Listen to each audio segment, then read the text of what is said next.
What's happening, everybody? I want to welcome you back to the Shangri-La Lounge, the last dive bar at the end of the world and a rest stop for the road weary and the weird. This time, I am joined by my friend Trista Heenan, who you hosted at one point. I'm going to say that you're on hiatus. I'm not going to say the show's done. Just going to say hiatus. One of my favorite podcasts, Olympia Oddities, a show about Pacific Northwest curiosities and monstrosities, you might say. But today we're going to talk about cryptids and catch up on what's been going on in your life. But that's enough about me rambling. What's going on, Trista? Hi. It's been a long time since It I've has. recorded anything podcasty, so I'm like, ooh, this feels so weird and unnatural. I'll bet. The last time we talked, like I didn't have any kind of video. The show was like still really new. Like it was like my original stage show, which was just interviews with friends and stuff like that. And I think you were episode two or three. I don't remember which one. I think so. It was one of the early ones though. Yeah. So I was a little rusty on the performance. But how have you been? How's everything going? I've been really good. I've been busy. I've been doing a lot of different things than I was doing Yeah, you when I have. was doing the podcast, but I don't know. It's been really good. I've been having a good time Good. just doing a lot of random side quests. That's all right. The side quests are usually the most fun. So let's see if I can remember all this correctly. Like things that I can remember off the top of my head that you've been doing since the podcast kind of took a breather. Let's see. Did you make a burlesque show to the theme of Texas Chainsaw Massacre? No, I did a Halloween costume though, where I was Oh, like okay. a hunty leather face, but like the good 70s leather face. That was Yeah. really my Yeah. vibe. Let's see. You beat people up while wearing armor now. Yeah, that's kind of the biggest plot twist of them all is I never thought that I would be a person who does a combat sport, let alone Right? one where I'm dressed like a medieval knight. How like did you fall for it like immediately? Or like did you get a hold of like whatever you were using weapon wise and you were just like, yeah, this is it? Kind of. At my first practice where like I participated, I watched a couple before I Yeah. finally jumped in. It was a soft kit one where we wear this gear that kind of looks like the old school American gladiators gear. Mhm. Like it's ridiculous. Like you look like a total goofball. But even doing that, and I fought against Rob for my boyfriend for Yeah. the very very first time, and even using that little American gladiators mace and just like whacking on somebody with it, there was Yeah. kind of like a wow, that just did something for me that like years of therapy has been unable Could to never do. It's do, really right? nothing quite like just being able to, consensually and with love, just wail Right. on someone. Now, do you do the full like I've seen it like immediately when you started doing it, I was like, I gotta go look this up on YouTube and like kind of watch some of it to see what it's all about. And some of them come out in like full armor, like like you're at a Ren fair kind of deal. Like, have you gone that far into it yet? Yeah, I'm actually ordering my own suit of armor here Nice. soon, which is insane. You have to order it. A lot of the people who create it are like based out of the Ukraine, so you have to send your measurements to the Ukraine, Right. and then they create you custom armor, and then it takes like pretty much like a year of Okay. waiting for it to be Yeah. built and then shipped over here because obviously because of the war, a lot of Yeah. these people who are building this stuff are going through like actual missile strikes and stuff, Right. and then trying to also do their jobs at the same time and get this sent Yeah. out, which I just To think I always want to blacksmith like out your give armor. shout Yeah. outs to them because I'm like badass, honestly, to be doing all of that. But uh, yeah, so I yeah, I like do the whole thing with the full suit of armor. It's about like 75 pounds, depending off if you go steel or like titanium. no shit. Um, and ours is like actually a bit thicker than a medieval knight's would be. Okay. Um, and that's just for like safety reasons. No one Hmm. wants to get CTE. That's Right. yeah. So we it's built in for protection, and like I know that like the helmet that I and Rob both use right now it's called a wolf rib, and it's got Okay. that kind of open grill front. And the Yeah. joke in the community that is like that's basically like a medieval NFL helmet. But I like to think that ours are safer than the NFL helmet. What's your record? Do you know? Like, do you keep track of it and everything? Well, honestly, not great. Not great. Not I great. get, yeah, I don't know. I feel like it took me a while to kind of like not just panic, because there's a lot going on. You can hardly see, depending on what your helmet is. You're heavy. Your first opponent is kind of just like figuring out how to move with that much weight on you. Right. Yeah. But I don't know. There's been a couple fights where I've won, especially at Ren fairs, and that always feels really good. My best win that I ever did was I took on a 6'7" firefighter that we have with the team. Yeah. In a duel, so it wasn't like, we had to take each other to the ground. We just Right. kind of had to, score points by wailing on each other. But I did win by, the crowd's approval, so I'm probably going to think about that one and just consider that one a win for, like, my entire career. Yeah. I took down the giant. Yeah, exactly. Does the crowd get, like, really kind of into it? Like, or are they kind of, like, does everybody kind of, like, save it for when, like, the big hits come, or are they kind of into it the whole time? People get really into it. We do it at a small tavern in downtown Olympia called Cup of Swords during Arts Walk every year, and people just drive, like, you can just see people driving by and you see them look over and they're like, what is that? And we've had people, stop us and be like, I was just driving by and I just saw you guys wailing on each other. What is this? But yeah, we do like a lot of Ren Fair performances and stuff, and the crowd just goes absolutely insane for the idea of just something about medieval violence really just compels the people. And they usually set us up right next to like the beer or mead garden, I guess. Perfect. So it goes hand in hand. People have their turkey leg and they want to just watch consensual violence, I guess. Oh my God. Like, I'm trying to think of like all the questions that I would have had about this. Like, do you have a specific weapon type that you prefer? Like, or is it not really that diversified in terms of like what you use? You can get like, there's a lot of options, and that's something I didn't know, because honestly, I am someone who I don't really care about medieval history that much. Like, I think it's interesting, but I'm not like as into it as most of my team is, honestly. Where they want to watch all the movies and everything, and if I try to watch a medieval movie, I'm like, I just feel sad about all these horses dying. Right. Like, all of them and just involve a lot of horse death, and I'm like, this just bums me out. I'm like, oh, they didn't want to be here. They got stuck here and drug here. Like, yeah, it's like 2 hours of like just hushed conversations about politics that happened 800 years ago. And I'm like, I can't do it. I can't. Yeah. So like, I started off using a mace just because, I don't know, I felt really drawn to it, or I used like a shorter axe, and then I recently got diagnosed with like hypermobility in my shoulders. So I was basically like dislocating my shoulders at practice all the time. And I'm like, what the heck's going on here? Right.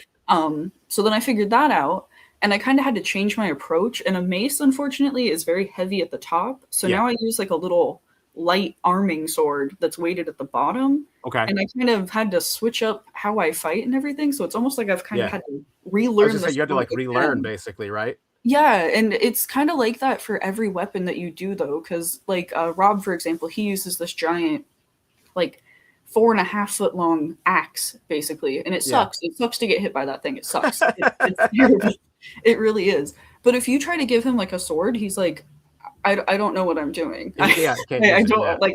I'm terrible now all of a sudden. So it's just, and everyone just kind of finds that thing that works with them. And I feel like you have to also like think what you're using is cool. I think that's part of the battle too, is you have to like pick it up and be like, yeah, this feels right. Yeah. It's like, like the Lady of the Lake Excalibur. Like, you've got to pick exactly the right like it finds you. The weapon chooses you. Yeah. So like, I know you got your custom armor that you do. Like, do some people prefer like a heavier set of armor? Do some people prefer like something lighter? Do they vary up like that as well? Or is it all kind of standard with that? It is different. You can go all steel, and that will give you like a lot of protection, and you're not going to feel, those giant 4-foot axe whacks as much. Or you can go with titanium stuff, which, is a lot lighter, but also you're going to feel everything a lot more. Yeah. And because I'm kind of moving to more of like a sword duel-y thing rather than like the big melees where I'm going to have to deal with a bunch of, guys and gals with giant axes and maces. Yeah. I mean, it's more of like a, let's do a little bit of skill versus little one-on-one. Yeah, exactly. So I think that I'm probably going to go more the titanium route, just lighter. I like being able to move. Honestly, that stuff, it gets so hot sometimes. I'll bet. I can't even imagine. Like, It must just be like just full sweat. When you take that off, you must just be like, ugh. It's disgusting. It really is. And you wear these like thick padded like wool gambeson and like Oh, pants, like shaws they're yeah, called. yeah, yeah. The most unbreathable material of all time. Oh, they're so gross. And like because on our team we don't have enough stuff for everyone interested in the sport, which is honestly it's a good and a bad thing because it's like more and more people are getting involved. Yeah. But there's many an event where one person has to peel off their sweaty gambeson and pass it on to the next person, and it's just awful. Like, yeah, it's rough. It's a sport where you just have to kind of get comfortable being incredibly uncomfortable. Right. You have to kind of be okay with living slightly like they did back then. Yeah.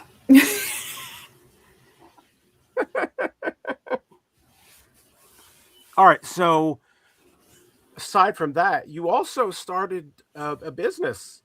You do forest bathing, which I had no idea what the hell that even was until you said, "Hey, I'm doing forest bathing." So please, for somebody who has no idea, and you know anybody out there listening, what's it about? Tell me what it's all about. So forest bathing is kind of one of those things that I was doing without even like knowing that there was a name for it. Mm-hmm. And I remember learning about it. I read like an article or something, like a Substack, I think it was. And then I ended up reading a book about the entire concept. And I was like, wow, this is something that I've done since I was a kid, kind of unknowingly experienced, you know, so like gone down to the creek and laid there and just kind of like sat and like just experienced being out in nature with all of my senses. And that's really what it boils down to, is it's like a mindfulness practice that you do out in the woods. And it's, people are like, well, that's just like a walk or a hike. And it's like, yeah, it kind of is. And that can be a part of it, but it's more about just like training your brain to really let you be in the moment of being out in nature. And like, for me, it's always just like that reminder of like where I am connected to everything in the universe. You know what I mean? Where it's like, okay, I'm a part of something that, you know, isn't under fluorescent lighting. And I think that's really important to remind our brains of. Yeah. Yeah. So I mean, is it akin to like meditation? Would you like put it on like the same kind of? I'd say, yeah, it's really about like anchoring yourself. It's like meditation, I feel like, can be a part of it, but it's almost more like mindfulness, like being in the present moment. And I guess like meditation is kind of a part of that, because you want like the thoughts to kind of appear and then pass. So yeah, I guess, yeah, meditation. But yeah, it's just, I don't know. It's one of those things that it's just hard to put into words, but it's like about being in nature, noticing those things that you hear. Do you hear those birds around you? Do you hear a creek? You know, do you hear cars passing by because you happen to be in an urban spot? It's not something that you have to be like out in the middle of the Cascade Mountains to experience too. But yeah, it's just like a mindful practice that I've found super beneficial in my life, like probably one of the most helpful things. So I'm really excited to be able to start like doing walks and kind of experience, like exposing more people to it. And it's something that like I don't want to do like, you know, super heavily full time, but it's like something to pull out. It wouldn't be fun anymore. And just kind of like, just to mainly just kind of get the message out about it that this is available, it's free, and I found it really helpful. That's awesome. I think that's really cool. It's like a, you know, like training yourself to be more aware, I guess. Like, yeah, that's a good way of putting it. Yeah, it's not like sensory deprivation. It's kind of like, I don't know, going back to nature deprivation sort of thing. Like, kind of. Yeah, I had no idea how to describe that, what was going on in my head when I was thinking about it. So that was the best I could do. I totally get that. It's one of those things where it's even like, it's almost hard to put into words, but it's like, if you go out and you like do it and you really like let yourself go through all 5 of your senses, you'll be like, and just kind of compare yourself to how you felt before you did it and after. It's like the calmness that it brings me is always what I'm amazed by, is it's just so like free. Yeah. So then, like, obviously you've been doing these things in lieu with your show on hiatus, or however you want to phrase it. Do you think at some point Olympia Oddities may come back? Was the transition from doing the show to not doing the show, did you have to kind of get out of the mindset of, I don't know, like, I'm assuming, like, because you did a lot of true crime stuff, and I imagine that a lot of that stuff involves like sitting on Reddit threads and just like doom scrolling on like the most horrific things possible. Like, did you have to kind of retrain your brain to push that stuff away? A little bit, honestly. Like it's something that I don't know. Like I kind of hit this point with it where I was like, I wasn't getting like bored of it, but it just felt like it was time to just like stop for a Okay. while. Yeah. Like I don't know. Like I was just like I felt like I was just spinning my wheels, and I was like, I don't know. I've done like the stay inside, read Reddit part of Yeah. life, Yeah. compile data stuff, and I was like, I feel like it's just time for me to like go out and like do a bunch of really physical things. And I know that sounds weird whenever I tell people about it, but I was like, I don't know. I feel like I just need to like get out and just do a bunch of weird new stuff and like Yeah. You collect. needed a reboot. Yeah. Yeah, exactly. I kind of needed to do like a hard reset, but I don't know. There's still a part of my brain where I see things and Mm-hmm. I'm like, oh, that would be just such a fantastic episode. We were at the Seaside Aquarium in Oregon just on Mm-hmm. a day trip, and there was some story about a giant lobster that they had. There was like an exhibit in their aquarium about a giant lobster they had that somebody kidnapped. Yeah. And I was like, absolutely, like immediately my first instinct to seeing that was like, oh my god, I need to go tell all my followers. And then I was Right. like, well, I'm in a hiatus and I'm rusty. And then I was like, well, maybe I could do it. And then I never got around to it. Right. But if I do come back, I think that will be the first thing that I talk about. I think that's a perfect welcome back kind of I show. know, and Like the giant lobster that got kidnapped.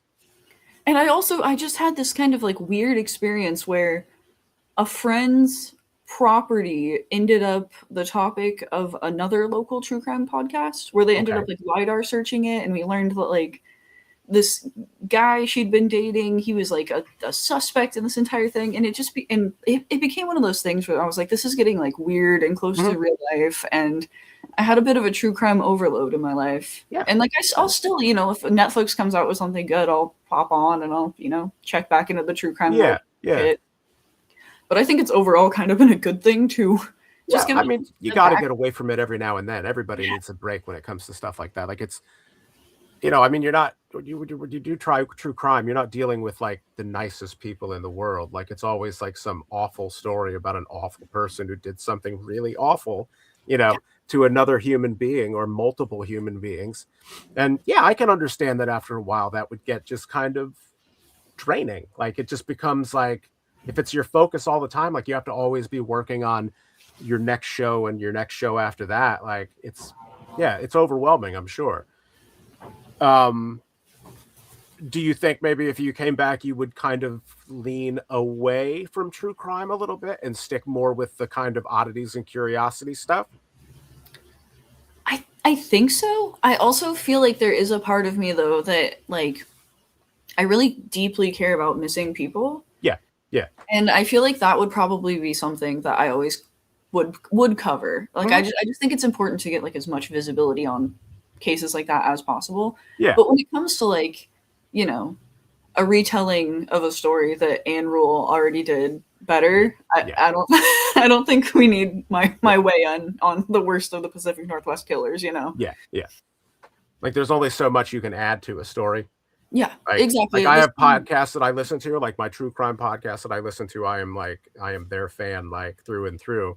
And everybody else I'm kind of just even when it comes to like documentaries on like the streaming service and stuff, I'm like, how many more times are you going to tell me about Jeffrey Dahmer? There's nothing new. Like he got caught. They figured out everything he did. Like there's nothing new you're adding. You're trying to bait me in again and again and again. Yeah, it's like we don't need my take on Ted Bundy. It's, you know, he Right. sucked and he needed an eyebrow wax. That's what it comes to. You know, it's like there's no point in that, and it's like, you know, I could do a deep dive on it, but why bother? Yeah. why bother at that point? So it's like I'd rather just continue to talk about some of the weird legends of the Pacific Northwest. Like I don't know, I still occasionally find a cryptid online where I'm like, oh geez, this one right here would just be so fun, Yeah, yeah. So I guess that's a good way to lead into our overall topic, because when we were trying to figure out what we wanted to talk about, we kind of tossed ideas back and forth, and then you were like, oh, I never really did a whole lot of episodes on cryptids, and I was like, well, shit, let's do cryptids then. So there you go, everybody. There's your segue. Our topic for the evening is cryptids. So first, just to like were the cryptids your favorite part of doing the show? Like, because it always seemed like, not, I mean, it's kind of hard to seem like you're having fun when you're doing an episode about a missing person or something like that. But when the cryptid episodes would pop up, you always seemed like you were like really into doing them. Like they were just fun. Oh yeah. I don't know. I love a good monster story. I love someone just telling the time about that time they drove down a back road and they saw a scary set of eyes out in the woods. I Right. still love when people come up to me at dive bars and they like want to tell me about the weird stuff they've seen in that town. That's one of my favorite things to do in like a small town bar I've never been in Yeah. before. Just Yeah. try to get a local talking about the weird town stuff that's going on. Because I'm like, that's the stuff that I don't know. I really love it. I love to hear just every town's version of that creepy thing that lives off that road down that way. Right. But yeah, the cryptids were always just my favorite, and I've since I was a kid, I've just always loved just a good monster story, and I love just the imagination required to just like, I don't know. They're just I think that they're the most fun part of like all the things that They are fun. They are. I mean, how can you look at something like the Fresno Nightcrawler and not immediately think that like this is the most fun thing I've ever seen? Like it's sentient pants, essentially. They look like pants. They will always be my favorite. I had never heard of them until you mentioned them on the show, and I immediately started seeing like little stuffed, like it would come up like ads, like here's a little stuffed Fresno Nightcrawler if you want to order it. And I was like, I kind of do. Like, who wouldn't want a little sentient pair of pants? I know. I still need to order one. I don't have any Fresno Nightcrawler merch, which is really surprising for all the cryptid stuff that I own. I don't have no Fresno Nightcrawlers, and I think I need to change that. Next paycheck. You do. Absolutely do. Or something. So, what are your favorite overlooked cryptids? Like the ones that you think don't get nearly enough representation, aside from the Fresno Nightcrawler, obviously. But ooh, I feel like just so many of mine are Pacific Northwest based, just because that's kind of my knowledge realm. But I have been recently. I saw a Reddit thread, and it was about these a giant spider that's supposed to live in the wilderness of Western Canada. Okay. And I don't know. I love that one. I love the idea of just like a giant kind of Pacific Northwest spider going through the forest. So I feel Canadian like Canadian shelob, yeah. Yeah, I don't know. I saw that one the other day, and I was like, "Oh, that's really fun. I like that." That's terrifying, though. Like, it is. Imagine just like if you told me like, oh, I was sitting on a rock or whatever out in the woods, and like Bigfoot strolled by, I'd be like, man, that's scary. Like, it's so cool. Like, imagine seeing something like that. But if you told me like some giant ass spider came strolling off in the distance, like, no, I don't need to know about it that bad. Like, I don't never need to see it in person. Oh yeah, no, I would be right there with you. Giant spider in the wilderness, because it's like they're not expecting a giant spider out in the woods. Bigfoot, yeah, we're in the Pacific Northwest. You are 100% prepped and primed to see Bigfoot. You're like, I hope it happens. But giant spider is like, no, I'm not expecting that. It's got the element of surprise. Yeah. Giant spiders belong like, I'm in the jungle. Okay, giant spiders. They might probably happen there. No, not in the regular forest. No way. Setting, but yeah, that makes it really scary for me. So I was like, oh, I really like that.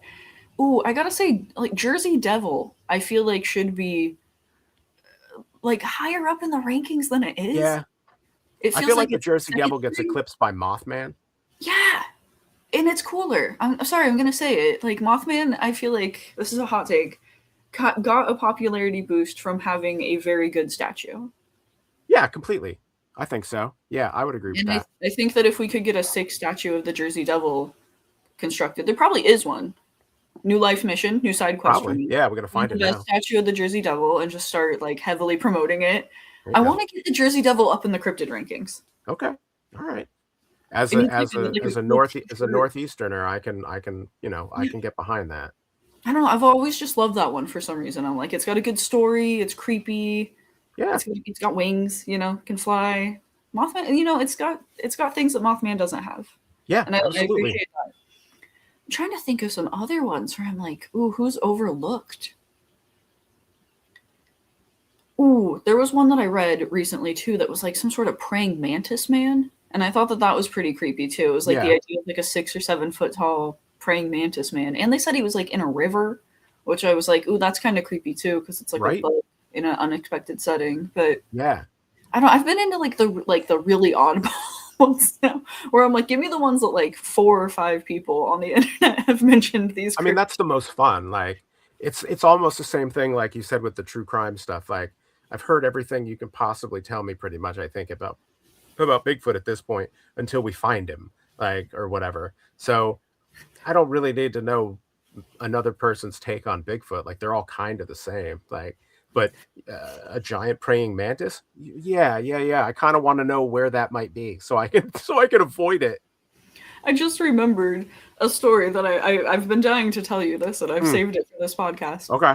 So I did an episode called The Lone Pine Devil that was about like a little dinosaur that lived in Lone Pine, California. It was like a little velociraptor that lived in this town. Rob went to climb a mountain in that area, Yeah. and he stayed in Lone Pine. And he went around this entire town and tried to find like a single piece of merch. Nothing. He went up Really? to people and he was asking people about it. Nothing. Nobody had heard of this cryptid that allegedly lived in the town. Right. Found multiple articles of it online. So I It's like thought that people was made like, it up, but they didn't tell the town.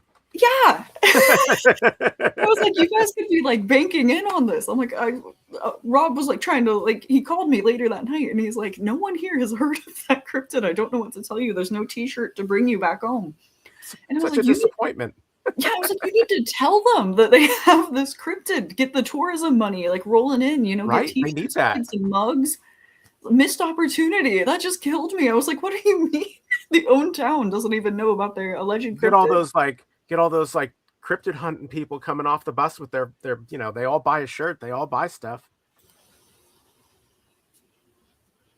So then all right, then what would you say you feel like the ones that are the most believable? Like, obviously there's tons of cryptids that like people talk about, and some of them just sound absolutely ridiculous, or like a slight variation on something that's already existed. Like, you've got the Loch Ness monster, but then you've also got, like, in Lake Champlain, you've got Champy. It's the same damn thing. Like, it's a giant body of water with a big dinosaur that swims around in it. So what do you think is the most, like, believable cryptids at this point? Honestly, if I really think about it, and I kind of had this realization the other day, I was like, unicorns. Not that far out of the realm. It's just a horse with a horn. Yeah. When If you think about narwhals exist, I could believe that that a horse, yeah, could I have was a like, horn you know too. what? Close enough. Never had that realization before, but that one's also kind of similar. You know, it is just a horse with a horn. Yeah. But I don't know. When I think about it, I almost want to say that the ones that are like really out there and really weird are almost more realistic than Bigfoot at this point. Okay. I don't know. Like, I've been feeling a bit like jaded and cynical about Bigfoot lately. I don't know. I've a little bit Understand it. I've lost my Bigfoot spirit a little bit. Like, I still love, I love them, but we're kind of like on weird terms Yeah, because you guys are taking a break, that's all. we're taking a break. We're on a hiatus. But yeah, and I still respect him as the icon and everything. But Yeah. it's just like a lack of evidence. I just feel like with our weather and Washington drivers being as bad as they are, somebody should have hit Bigfoot by now. Like, that's always what it comes down to for me. Is I'm like, we should have one carcass of somebody Right. just At this point, something. Yeah. eat something. So I don't know, but when I think about it, I don't know. I really wish that like Bat Squatch would be a real thing. Yeah. That would be great. I heard about this absolutely insane one out of Canada the other day too. That was like the Canadian winged bat. It was giving Bat Squatch. It was giving Bat Squatch, but with like kind of like a more leathery experience, like exterior. Okay. And I was like, ew, I don't like that. But I found it interesting that it came from the same area as Yeah. Bat Squatch did, allegedly. But I don't know. When I think about ones that could be real, I don't know.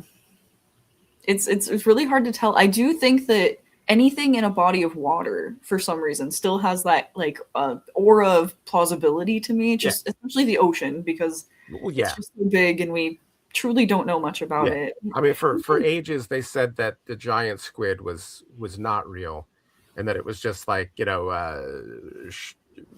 sailor fucking stories and shit like that, and it was all kind of, just made up. And then all of a sudden one of them washed up, and we found out that it wasn't fake. So I'd believe it. Like, the ocean is scary as hell. Like, I used to, when I was putting this show together, like the whole show, I was thinking about asking all of my guests, like, what do you think is more scary?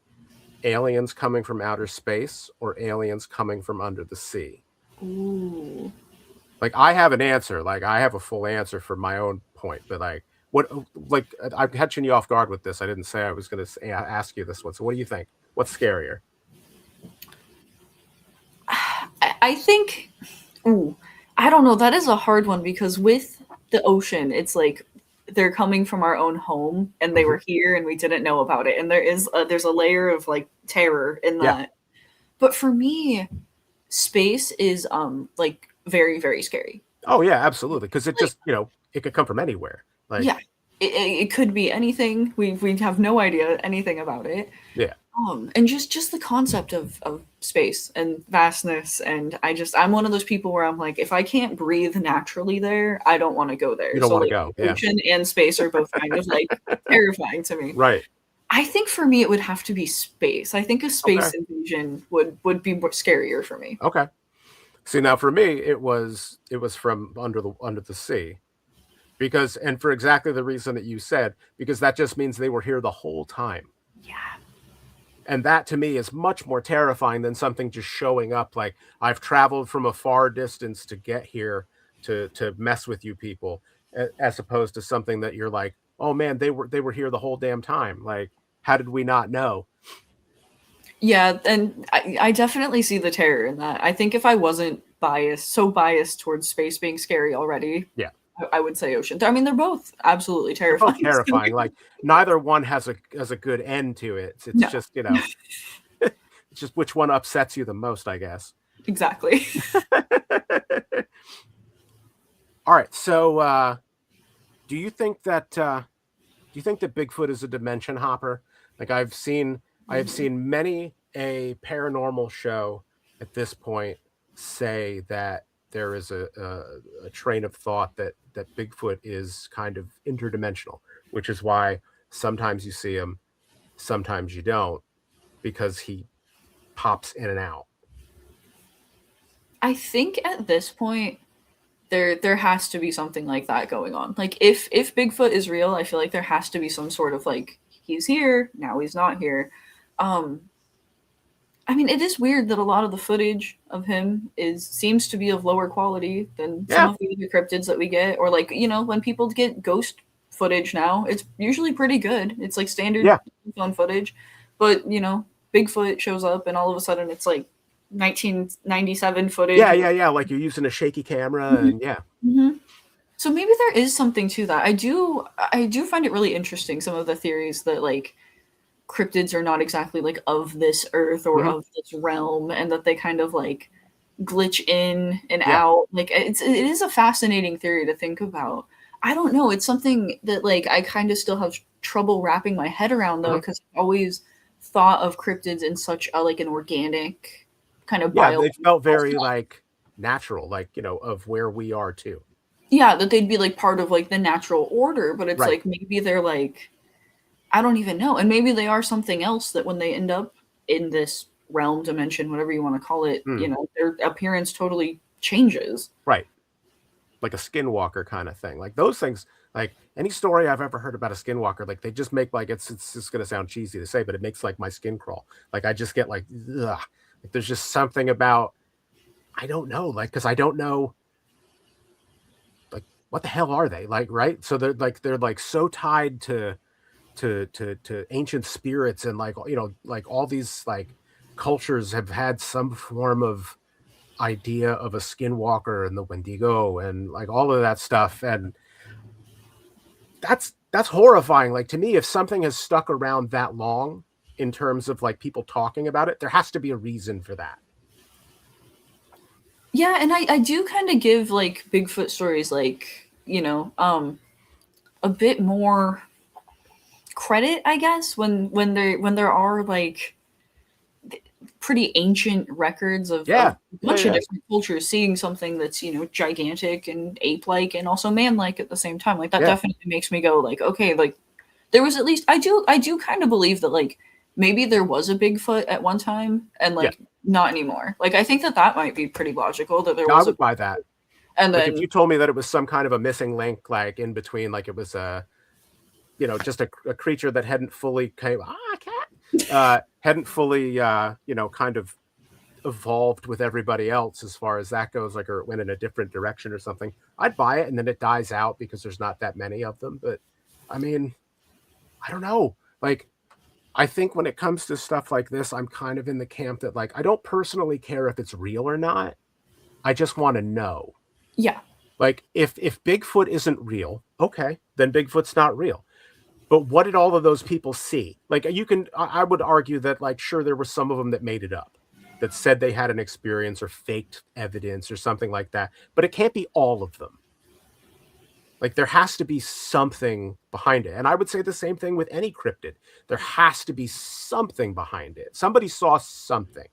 And if it's not real or if it's explainable, great. Then we don't have to worry about it anymore. But if it's not explainable, like I really want to know what it is. That's where I fall with, I feel like most things now is like, yeah, you could come to me tomorrow and be like, we have 100% concrete proof that Bigfoot isn't real. And I'd be like, okay, but like you said, I'd still be like, well, what, you know, inspired those legends that those people wrote down? Or what were those people seeing in the 1800s when they were moving out here? If it's a lake monster, you know, what light phenomena are they seeing in the water? Like, what's with the light spectrum that's causing people to think that there's a monster in here? I'm just one of those people that lets like, yeah, at the end of the day, it's just like, it's the quest for knowledge. I love a good mystery to figure out. And I think that that's part of the reason why I'm really drawn to the ones where it's like DB Cooper. It's like, are we ever going to figure that out? I don't know, but it's enough to drive you crazy. And I love ones that are like that, where it's just like, I don't know. That's my thing, is I think it's interesting. I love the little bits of information we get. You know, a news article comes out and it's, man claims to have Bigfoot hair. And we all you know, wait for 2 days, and then we find out it's a hoax. It's a piece of a Party City costume. But for those 2 days, it was fun to believe, and it's, you know, that's what I'm here for. But then you get to like the you go to those monasteries in Tibet, and they'll have like, oh, this is the shrunken head of a yeti, or the hand of a yeti, and I'm thinking like, all right, well, if it isn't, what the hell is it? Like, what did you turn into? Like, what awful craftsman do you have over there that constructed that horrifying thing? Like, yeah, I've never even really thought of that angle before. Is it's kind of funny to imagine like the Tibetan monk trickster that's like doing weird Leatherface activities with like a monkey skull. You know, at the end of the day, and he's like, "Oh, this is gonna get everyone really good," you know.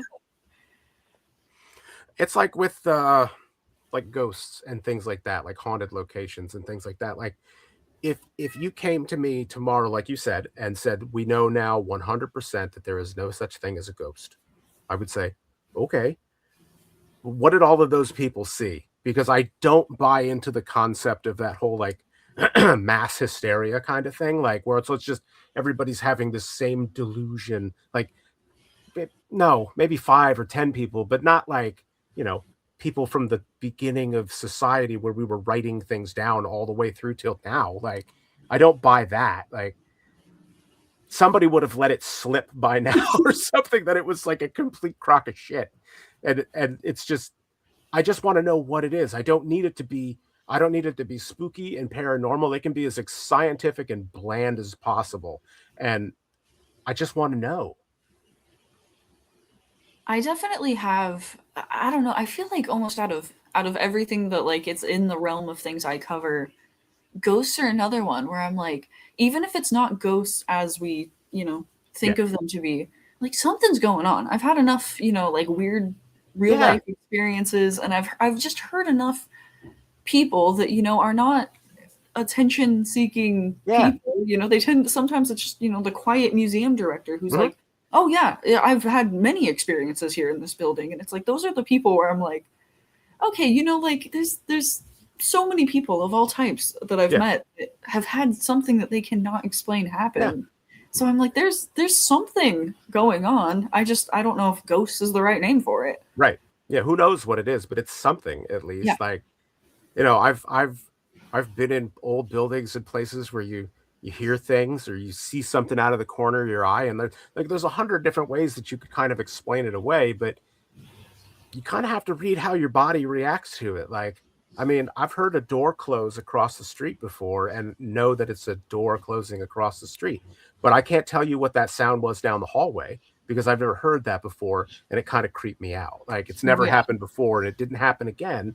So, what could it possibly be? Like, I think I think it's really easy to kind of just say like, well, it's explained away. Like, oh, there's no such thing. Like, and that seems like a lot of the times that's the real answer that skeptics give. Like, well, it's just not real.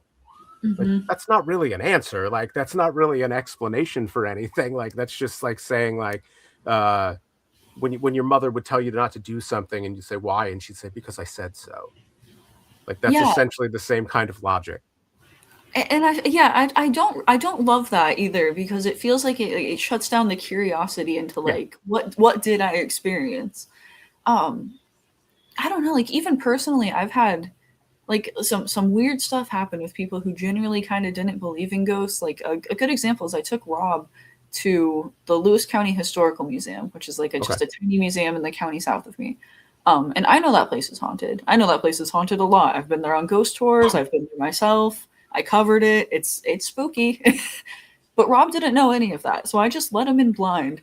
And he had some terrifying sort of experience in the bathroom there with Yeah. like the sound of like water happening and it sounded like someone entered it, but the door stayed closed. It was very weird. And he That's came like nuts.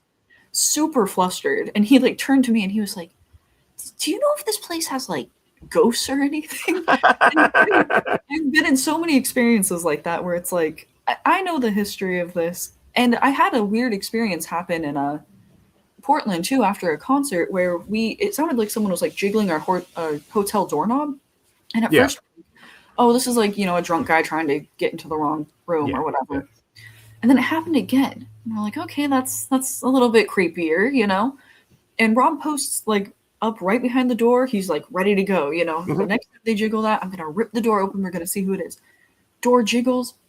He rips open the door. Nothing. No one there. There's no footsteps of anyone running away. Just no one Nothing. there. And we were so creeped out for the rest of the night. I called Yeah. down to the front desk and I was like, "Do you guys have ghosts here?" I'm sure that they thought it was crazy. I didn't even care. I called down and I was like, "Hey, weird question. Is this place haunted?" And the lady was like, "Oh, the music venue is, but we don't get any reports about the hotel." Well, here's your first then. Yeah, right. And they just it was the level of non-concern that they had about the entire thing really. So I was like, oh, they are just used to it. They're like, oh yeah, we have ghosts, but they're in the concert venue. What do you mean? They're not in the hotel. But yeah, they are. They Yeah, absolutely are. exactly. And he actually the next morning had the same thing happen in the shower. There was like a weird down the hall shower situation that this series of hotels had, Yeah. and he had the same exact thing happened. They were just really, really, really wanted to mess with him that entire They time. smelled new blood is what it was. They Exactly. were like, "Ah, we got one." They were like, he's recently been scared at the museum. He's Yeah. prepped and primed for maximum, terror. Let's Yep. let's do this. Let's do the They door. were on either side of that door after jiggling it, like high-fiving each other, like, "We got him. We got him." Oh yeah, she called the front desk. She made herself look like a fool. Yeah, exactly. Now, do you think that that's something you could find yourself doing, like going to like specific places, like hotels and stuff that are haunted, just to check out what happens, essentially? Like, I don't want to say like ghost hunt because that's a little bit more involved, but like, I don't know, ghost spectate. I think that I would actually like it to do like a series of something kind of like that. Like maybe that's a good idea for like a series of videos to do. Just kind of go There around you to go. some Pacific Northwest hotels because we have quite a few here that I've kind of found through my research that Yeah, are allegedly haunted, and they also seem like really cool places to stay. right. So you might as well just go check them out. Yeah, because ghost hunting is kind of one of those things where I'm not thrilled about the idea of like provoking Yeah, things. Like if I yeah, saw Bigfoot, I'm not going to throw a rock at him. So if yeah, I, yeah, yeah. if I, Like, if hey, I, you big hairy asshole over here. yeah, Like, I yeah, don't want to, I feel like it's one thing to be like, hey, is there anybody in this room with me? But right. I would never take the Ghost Adventures approach of like, Yeah, like, show yourself to me. yeah, You know, yeah, yeah. Flex. Yeah, there you go. Sponsored by Axe Body Spray. I mean, but I'll never say never. You know, maybe there's a Halloween special in the All works where I right, go out in cool. true Ghost Adventures That's fashion. awesome. You know, but I don't know. I think that would be a fun thing to do, is kind of go and just be the ghost observer, if you will, and just see if anything happens to me in some of these places. All right. I think Yeah. you should. I think it would be great. I would listen. So you got at least one right there. All right, I'll write that down. So I meant to ask you this before with the forest bathing and all of that. Like, so obviously, like, you're just kind of out there listening to everything that's going on around you. If you had any odd experiences while doing that. Ooh, yes. A couple times out in the woods. So here's the kind of the scary thing is I've heard screams out in the woods, Okay. which like a lady's scream, which is Okay. scary either way Yeah. because that can be the sound of a woman. Well, I guess there's three options. It could be a real woman screaming and Yeah. needs help. It could be some sort of ghost or cryptid or Yeah. something screaming, or it could be a cougar, a mountain Yeah. lion. Yeah. Which all of those are not great options. And honestly, Yeah. I find the last one, the first and the last one, to be the scariest options. Right. Like for here it would be foxes. Like when we first moved into the house that we're in now, we got woke up at, like, I'll say it was like 5:30 in the morning, right? Like, so it's like springtime. We got all the windows open to sleep. It's awesome. And all of a sudden, the most blood curdling scream happens, and I'm like, sit right up in bed. What the hell was that? Like, we stopped for a second, like, to wait, because you wait to see, like, is it going to happen again? And like, it happened again. So now we're like up by the window, like, what the hell is that? Like, trying to figure out what it is and where it's coming from. Like, is somebody being attacked? Like, did we move into this neighborhood and then all of a sudden somebody gets attacked? And then we found out afterwards that, like, no, it was a fox. Like, they just sound awful when they yell. But I can't even, like, I would have to imagine that a cougar must just sound like 100 times worse than a fox. Like, Oh yeah, they sound. I'm not even exaggerating. They sound exactly like just a woman screaming in fear. It's uncanny, and it's one of those noises that you hear, and it really freaks you out, like, to the bone. yeah, I grew up like pretty yeah, out in the middle of nowhere, the sticks. yeah. And so I grew up used to just like a lot of weird noises. We had Yeah. Occasional cougar, packs of coyotes. I don't know if you've ever heard those. When Yeah. They're they terrible. really get going. I grew up with a lot of those. Yep. We also had this lake in the area, and at certain times of year, it sounds like there's just like 5 million frogs all out there. And I always thought that there's kind of a terror in that, just like this deafening roar of frogs. Yeah. And you're It's like, so how much many are there? sound, like, it kind of, like, it moves like a wave. It's really weird. But the weirdest thing of all is, like, I've heard some weird stuff out in the woods. I've heard what you can consider like tree knocks or whatever, which is that could just be a squirrel dropping a Yeah. nut out of a tree and it hits weird and it makes a weird sound. So I don't put much weight into that. But I used to live, like, I grew up next to this big kind of like 5-acre field with a big pile of rocks in it and like a power pole just to kind of set the vibe. It's really good Right. cocaine. And I would hear these things that I grew to call the wubs, which was just like this weird wubbing noise that would come across the field. And it was different than, like, the folks in town having a party and I could hear them from a couple miles away. Mhm. It was this weird, almost like, I don't know, just very melodic, like whoop, whoop, whoop, whoop, whoop, whoop, whoop.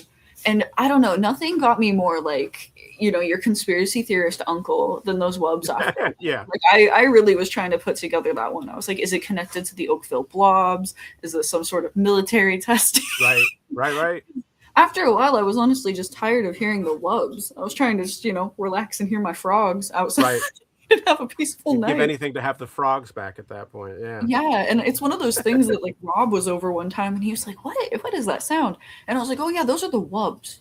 And he's like, what are you talking about? And I'm like, the wubs. They're just, some weird, creepy, unexplained noise that I hear every so often. And, I just let it happen. That's like another kind of like weird earth thing that weirds me out is like phantom noises and stuff like that. Like you always get those stories of like, oh yeah, there's this. You go to this town and there's nothing, like you said, like this whoop, whoop, whoop, whoop, that you can just hear from like miles away or wherever. Like as far as you go, you can still hear it. Like what the hell is it? Like if you know it's not something like power plant or like you've got a factory nearby and it's just sound from that and it's not wind blowing through buildings and stuff like that. Like what the hell's making that sound? Like Yeah, and that's the thing is like I couldn't think of anything because where that town was situated, it was just like a tiny town, and then at the edge of a forest, and then there's basically the entirety of Capitol Forest that right. and then there's little towns sprinkled throughout until you get out towards kind of like Olympic National Park / the beach in Washington. Yeah. It's not like there's like a giant industrial data center. You know what I mean? It's just. No, it's like the most logical explanation would be like, I don't know, some logging equipment that sound bounced off my neighbor's, aluminum sided shop weird. Right. Maybe. But I don't know. There's something so sinister when you think about like, I don't know, like the idea of Bigfoot really doesn't freak me out anymore where I'm like, oh, organic ape man, yeah. an animal in the woods. That's fine. It's but something like, that would be tangible. Wubs, like you knew he was there. Yeah. Yeah. With the wubs, I'm like, well, that seems a lot more sinister. I don't know what that is. Like, yeah, exactly.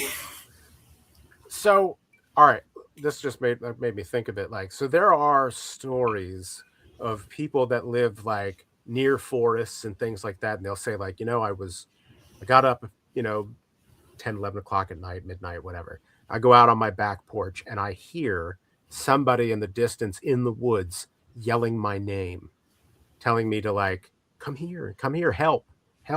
Like that to me is absolutely horrifying. Like the thought of like just something in the distance yelling my name, telling me to like come help. Like I hope it's not serious because I'm not going. Like I'm definitely not coming to see who it is or what it is. But like, what do you think about things like that? Like, is it ghosts? Is it like with this you could get into things like, is it like forest spirits? Is it like elementals and stuff like that? Like all that kind of like really kind of weird shit. Like what do you think when you hear something like that? That kind of stuff really freaks me out. Like the like Appalachian, like some of those like the folk horror stuff. Yeah, that's my area of the world right there. Like that is very scary to me because when I think of like Pacific Northwest, like deep dark fears, it's like, oh, what is it? Drowning in the depths of Puget Sound, having a mountain lion attack me on a hike or something. For realistic deaths. You know what I mean? It's very like animal and like nature based. It's kind of like those primal fears I have, like in throughout this area. And there's something about, I don't know, it's a spooky region to begin with, and I feel like it's very like kind of like the mythology is very built up because it seems very far removed from me. So that definitely makes it scarier to me. Right. It's an unfamiliar area to me. It's a very old, area. I don't know. There's something very sinister about the spirit in the woods calling to you, or the whistles and stuff like that. Ooh, like if I get a TikTok at like, too late at night on that subject, I'm John. Yeah, I'll need like a couple eye bleach sessions after that. They really get to me. That is definitely one that hits deep for me, and it very much creeps me out, and I'm very much a believer because of how much it scares me, honestly. Like I know, like you said, the Pacific Northwest has its whole kind of own separate type of shit that goes on in the woods that's really weird. Like with this area, with like the Appalachians and stuff, like it always ends up being like the same story. It's always like, well, Mamaw cast some hoodoo spell and now this whole area of the forest is cursed. So if you go out there at 2 o'clock in the morning and you happen to be wearing something yellow, this old woman will appear before you and just rip your eyes out or some shit like that. It's like Appalachian stuff. They don't mess around. Like it's always just some kind of like, well, we've cursed this land and now you're stuck. So. Oh yeah, I had a bit of like a surrogate Appalachian grandma in my life, named Ma, of course. Yep. She was one of my friend's grandmas, and she would just say just like the most out of pocket stuff all the Yeah. time about everything. Like someone would just irritate us, and like the energy was pretty much like, do you want me to curse them? Right. Right. We're Like, always like, I can make their hair fall out, right? Like, no, God, don't yeah, stop. Like, yeah, we can ruin their lives forever. And I'm like, they just off, while driving. They don't have to do all that. But she would just, some of the things she would tell me, and like the traditions and everything, just I don't know, they were so fascinating, and yeah, it was just so different from anything that I'd been raised with, that I really loved hearing her stories of how she grew up there and the things that they believed. And it was mhm, she was a really cool lady to talk to. I yeah. really enjoyed our talks. It's an interesting place to grow up. I wish that I had lived, as odd as this is going to be to say, I wish I had lived a little further into the sticks where more people like that were, because I would have been really interested to learn about all of that stuff. Not necessarily like practice it or anything like that. I find shit like that just really interesting. Just, I don't know, I guess I'm like a knowledge sponge when it comes to oddball stuff. Yeah, no, I understand that fascination. It's like I always really liked hearing like some of the just like things that they would use for like medicine and stuff. Mhm. I don't know. You tell me just like the most random combination of like Yeah. herbs and stuff, and I felt like, I was like, hey, if 5% of this works, like I'm just And that's learning, enough. Yeah. talking to. Yeah, exactly. I do understand like the kind of fascination and the want to kind of live around people living those experiences. Yeah. It's a very like rich knowledge and history. Hmm. And it's kind of forgotten, I think, to a certain extent. Like, unless you live in an area where it's a thing, the farther out you go, the less and less people seem to know about it. Which I guess maybe that kind of goes back to the whole cryptid thing too. Like, people don't see them because, there's not so much kind of open area anymore. Like, like you said, there's light pollution and noise pollution, and there's people that have a theory that, like, because you're using a cell phone and that has all kinds of, like, Bluetooth waves that come in and waves from the satellite to make all that stuff work, that high-tech stuff kind of scares them away, essentially. Like, they know you're there, so they don't come around. Like, I guess there's something to be said about, like, how people had old ways of technology, and that was when we caught the most interesting stuff about cryptids and aliens and ghosts and things like that. Definitely. No, I agree with all of that. It's like a little hybrid situation, Yeah, kind yeah, of. yeah, yeah. They had the technology to record these experiences that they had, but it's almost like it was before it kind of got ruined for everyone. Right, right. Now it's just gone too far. Like, now we've got to Exactly. try and figure out how to do it again, so to speak. Oversaturated market of Yeah, cryptids. yeah, yeah, exactly. Do you think that humanity will ever be ready to find out if this stuff is real? And I mean, kind of like across the board, like cryptids, aliens, ghosts. Like, do you think that we're ever really going to be prepared to deal with that kind of a knowledge shift? I mean, I think Like, that even if we're not ready, we should be told. yeah, oh Because yeah, absolutely. Like, I would rather know than not know. Um, exactly. And I feel like kind of like recent, very noticeable events in the, news cycle. What yeah, could I possibly be talking about? yeah, Um, have really brought that to mhm. the surface, where I don't know. I'm kind of like a full disclosure on everything that's ever happened at Yeah, this me too. point. Me too. So yeah, I think we're ready for the answers, and I would love to know them. If I agree. anyone from the government happens to be listening. Like, I think there will be a certain kind of subsect of people that are not going to be ready, but they would never be ready. You Yeah. could you could fast forward the world 1,000 years, and those same people would still not be ready to hear any of that stuff, because it kind of, if you went out tomorrow and said ghosts are real, aliens are real, which we've kind of had that kind thing now come out, like, there have been things in the sky that we don't know what they are, and we can't really tell you anything more about them. Like, if we found out tomorrow that that is in fact visitors from another planet or another dimension or whatever, or even cryptids, like,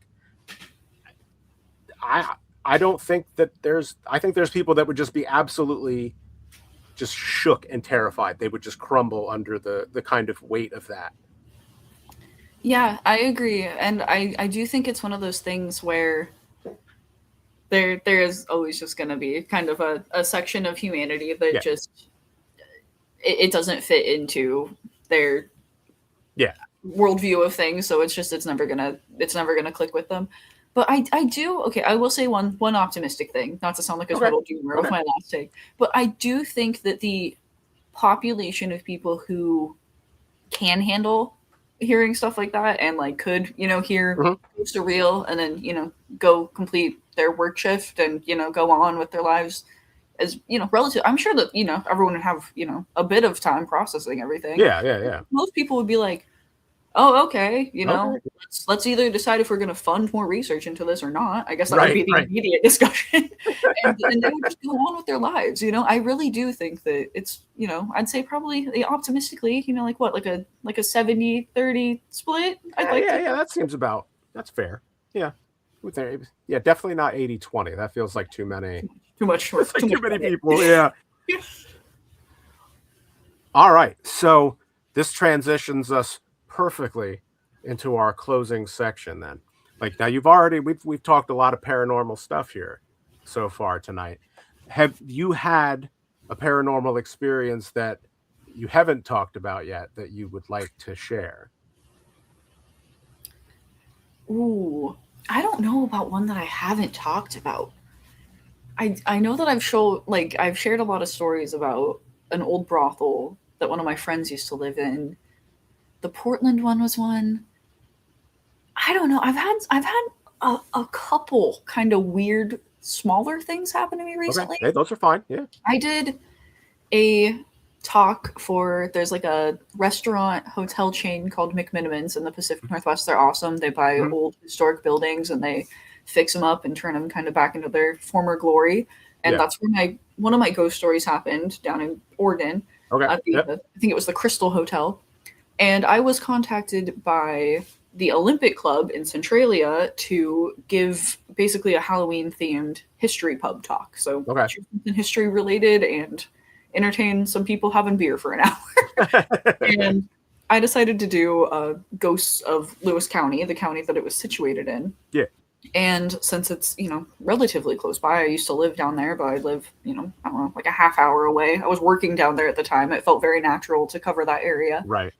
I was visiting some of these places I was going to cover, and one of them was the Borst House, which is like this old pioneer house and like block fort that basically a pioneer couple family built along the banks of a river there, and now it's just a park, but their house is kind of located just in this park. It's very weird. It's there's just this giant 1800s fort with little slots to shoot arrows out of. Right. Just right next to a playground and a pool and the town gym. It's and then there's the Pioneer House and there's like a baseball field behind it. It's always just been like kind of a weird surreal place. Yeah. And so I went to the Borst House, and that was a place where I haven't had the I feel like someone's watching me right now haunting experience much. Okay. But that was one definitely that me and Rob, I was like, support safety in numbers, I gotta take someone. I'm not brave enough to go by myself to these places. So I'm like, I'm dragging you along. That's more eyes, that's more ears on everything too. And both of us, the entire time we were there, we were like, we just have this like weird, just odd feeling that just someone is watching us. And it was like we were walking around the building and our eyes just kept flicking up to those second floors. There's like second floor windows. And we're like, I just feel like I'm going to look up there and someone's going to be just staring out at us. And it was kind of sad story. It was a pioneer family and they'd lost a bunch of children. Like they'd had a bunch of kids and just unfortunately, because pioneer life was hard, just a bunch of them died. Yeah. They were buried on the property there. And we were looking at their grave, and then we kind of like walk off a little bit and we kind of like debrief on everything. We go, hey, that was creepy. I felt like I was watched the entire time. And we looked down and there was this little tiny dead bunny. And it was just like, not one of those things that you can chalk up to paranormal. Yeah, yeah. Odd. It was located odd, near yeah. the former site of the graves there next to the memorial. It was just Right. like, ugh, like the symbolism of that was Yeah, very yeah, yeah. Sends a chill that right through one you. got to me. I was like, ugh. It was very folk horror, you know? And I Right. was like, yeah, that one was very freaky. Trying to think of anything else that I've had happen that was weird. I don't know. Just every time I go to the Lewis County Historical Museum, I will say, if you're in Washington State and you want some weird shit to happen, the Lewis County Historical Museum is terrifying. It's also a great museum, I will say. It's a great museum, but particularly towards the back, they have a model train setup of Okay. basically the entire county, and it's pretty neat. But that room, there is something just very Yeah. freaky, and it makes you feel like you're being watched. And the entire layout of the museum is kind of just like one long hallway because it used to be a Oh, train station. yeah, yeah. Yeah, and it's got like little rooms that go off to the side off of it, and it's lots of you come around a corner and you just expect to see something Somebody's there. gonna be there. Yeah. It is ooh, like it just it builds the tension as you go through it. So even if nothing happens, I feel like just for kind of the thrill ride. Yeah, you still get the It is. shiver from it. Yeah, Yeah, regardless. exactly. All right. So you have been asked to pick one book, one album, and one movie to pass on to future generations now as you depart the Shangri-La Lounge. What would you choose? All right, I had to write them down so I Okay. wouldn't Okay. forget. I really had to think about this one. I took it very, very, very seriously. All right. All right, for my book, I chose The Faraway Horses, which is Okay. a memoir written by my favorite horse trainer. Okay. And while it is a book about horses, I feel like it just contains like a lot of really good like life philosophy stuff in Okay. there. He grew up like pretty like just in like a really bad family environment. And it really is a book about how communication and understanding are usually the way to go in most scenarios. But it's also just he's a fascinating man. Um, he's a really good guy from everything that I've ever heard. So I'm Yeah. like, green flag. This is my book that I would pass along to future Okay. generations. Cool. Very cool. And then for the album, and this is off the basis that I don't feel like people have fun enough anymore. And Okay. I feel like people have kind of lost the ability to have fun with music Okay. a little bit, and it makes me sad. I agree. The album Get Fucked by the Chats. It is just one perfect Australian punk. It is Yep. they're just a good time. Like Okay. Pizza Smokes has so many car sing-alongs to that song. I take it. That's awesome. Crank the windows down, turn it up. Right. They're a blast. And I just feel like sometimes you just need to throw on like a slightly dumb punk album that like maybe Exactly. doesn't Yeah, have oh, like sure. the best lyrics that have ever been written. But They it's don't gonna have make to be. you smile. That's the one thing I can't promise you. It will make you smile.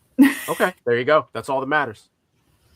And then for movie, does it have to be like a movie? No. Okay.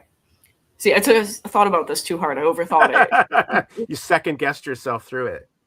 I would leave to the future a DVD box set of The Crocodile Hunter because I feel like he taught people about animals and he was so passionate about the earth, and I feel like that is a message that deserves to be passed on. Yeah, I agree. Steve Irwin's legacy and how passionate he was, and just like, the term crikey.